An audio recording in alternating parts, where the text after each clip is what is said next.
الدمية المسكينة. الطفلة اللي لقات الدمية في طريقها وديتها معاها لدارهم، وهنا دارت أكبر غلطة في حياتها. تبدأ قصتنا مع طفلة في ولاية سطيف عمرها 9 سنين. كما كاع البنات كانت تعشق في الدميات والصوالح تاع اللعب تاع البنات. في واحد من النهارات هي والأم تاعها كانوا رايحين للسوبر مارشي باش يشرو صوالح قضية للدار. هما في طريقهم رايحين فاتوا على واحد المجرى أعزكم الله، صابوا دمية.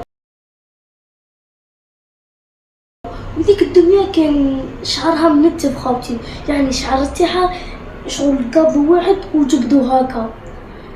ايا الطفله هذيك شغل راكم عارفين 9 سنين قلبها ظريف وطيب، كانت نديها ونعتني بيها وزعما نربيها، راكم فاهميني خاوتي.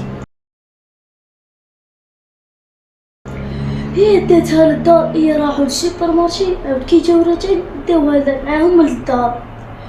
بعد ما دخلتها للدار راحت نقاتها وغسلتها وزعما خيطت لها حولها ومنها وعلقتها في الشومبرا تاعها، دارت مسمار وعلقتها وخليتها ورقدت. هي الطفله هي رقدت الدميه مقابلتها، وانا معلقتها الدميه في المكان مقابله المكان تاع النوم تاع ديك الطفله. وبدات تشوف صوالح بيزار، وبدات تشوف ديك الطفله تجي عندها وتقولها رجعيني من ما جيتيني. ودوما ذاك حكاتها للأم تاعها، والأم تاعها دات هذيك الدمية وراحت هي البنت تاعها ورجعتها لذيك البلاصة. بعد ما رجعتها ورجعوا للدار، الصدمة صابوها قدامهم. بدات تواسي في روحها خاوتي، بدات تهدم في روحها وقالت ما كانوا يعلموا صار هذه غير دمية وما نعمرش راسي بالصوالح ومنا. والطفلة بنتها سيبو خافت لدرجة ما تتصورش، ولات تعيط في الليل ولات تبكي، والحالة تاعها تبدلت 360 درجة. يعني ولات تخاف من الأم تاعها بزاف، تخاف من الدميات هذوك كاع اللي كانوا عندها كاع رميتهم، بقاو لها غير شوية من هذوك الألعاب هذوك تاع البنات، ولكن الدميات كامل رميتهم. ديك الدمية كرهتها في قريبة 10 دميات. بعدها الأم تاعها توجهت بها للريقي، والريقي قال لها ما عندها والو بنتك.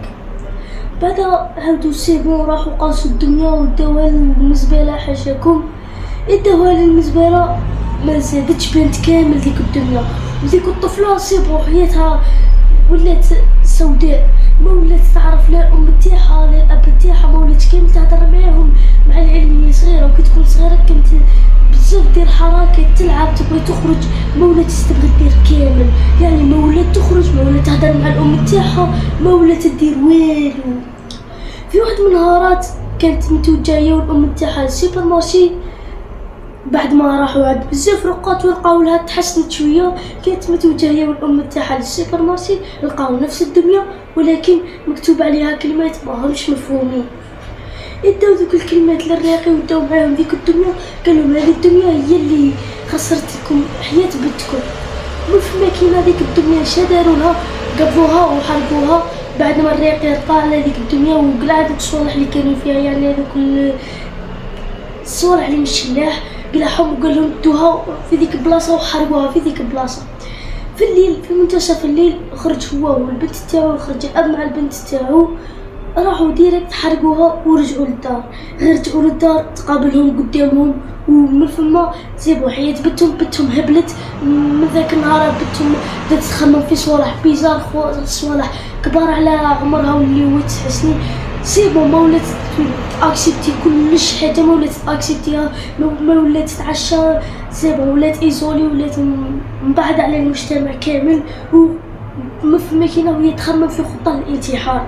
ولكن في اول محاوله لها الانتحار الاب تاعها سلكها في اخر لحظه. هذه هي قصتنا تاع نهار اليوم. اذا عجبتكم وخوفتكم ما تنساوش تكتبوا لي في التعليقات. الله.